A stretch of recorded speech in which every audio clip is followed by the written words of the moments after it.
few minutes ago. There is a fire in the building, it appears, down the block next to the McDonald's. There's smoke coming off that. There's crowds assembling here in West Florissant, cars honking, a lot of people out, mostly young people out milling about. There has been throughout the night at the Ferguson Police Department where we were earlier tonight, there was a crowd of about 300 or 400.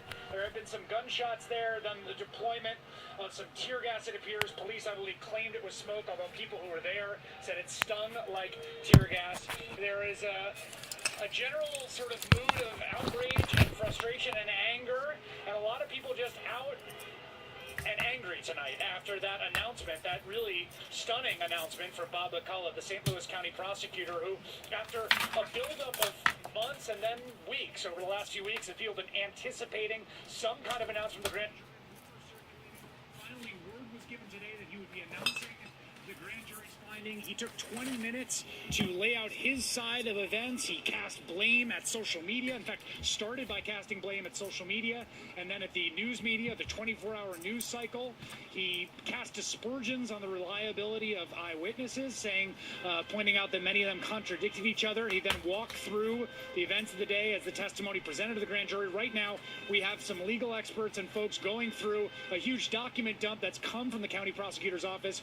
He has taken the very unusual step in a process that has been from the very beginning unusual to release those documents. You can hear behind me cars honking. We're beginning to smell the smell of smoke as that fire continues to rage just down the block from us. Smoke now pouring out of the beauty shop that is just adjacent to the McDonald's. Many of the commercial outfits here have their windows boarded up. The Sam's liquor store behind me also has its windows boarded up. That did not stop a group of people from managing to break in. They dispersed at the sound of gunshots as well. There is minimal police presence here in West Florissant at the moment. There was fairly significant police presence outside the police department at Ferguson earlier tonight. That's where we saw police initially not in riot gear, then in riot gear, then tactical vehicles, then the deployment of tear gas.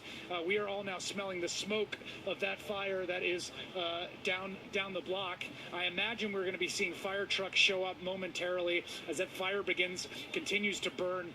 We're getting some reports from folks who are around the area. The main sites of action, of course, you're seeing that car that's burning, which we have reports as a police car. It's unclear how that started. There are, just to give you context, in the sheer number of raw people on the street tonight, it is not a huge number of people on the street. We are not talking hundreds. We're not talking thousands. We are not seeing a lot of the folks that have, I have not seen any sort of concerted phalanx of protesters. We haven't seen the large phalanx of clergy that have been down here doing nonviolent direct action training, who have been present at some of the protesters.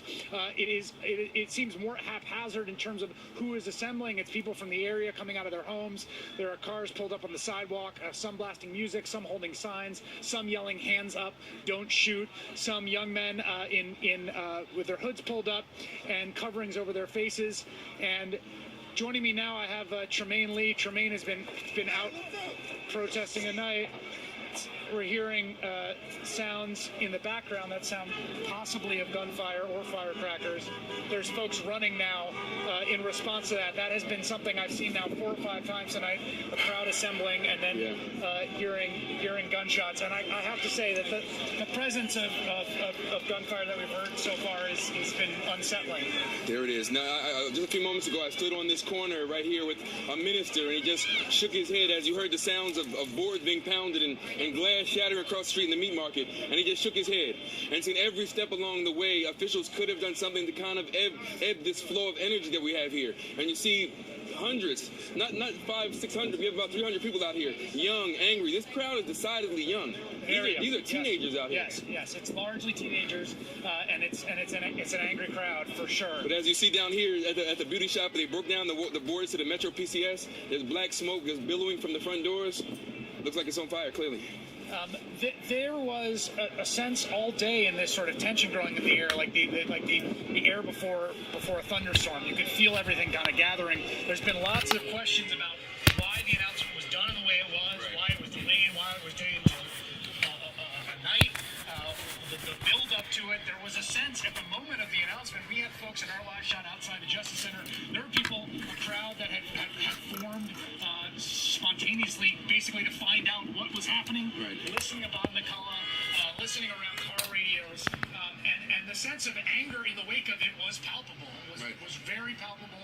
I think people weren't quite anticipating the kind of announcement, the tenor of the announcement, which was rather defiant. I think it's fairly characterized. And I think though so many people saw this coming, you can't underestimate the disappointment and still the anger, even though there was this build-up. And even in the way that this was rolled out at 9 o'clock, 8 o'clock in the evening after a 30-minute monetary. We also have live shots of New York. There are, of course, protests around the country this evening in protest of the grand jury's decision not to indict Darren Wilson in the shooting death of Michael Brown. There's a big protest in New York. You're seeing live shots there. Behind us, right now they're on West Florissant. There are a whole bunch of people now converging on this stretch of West Florissant.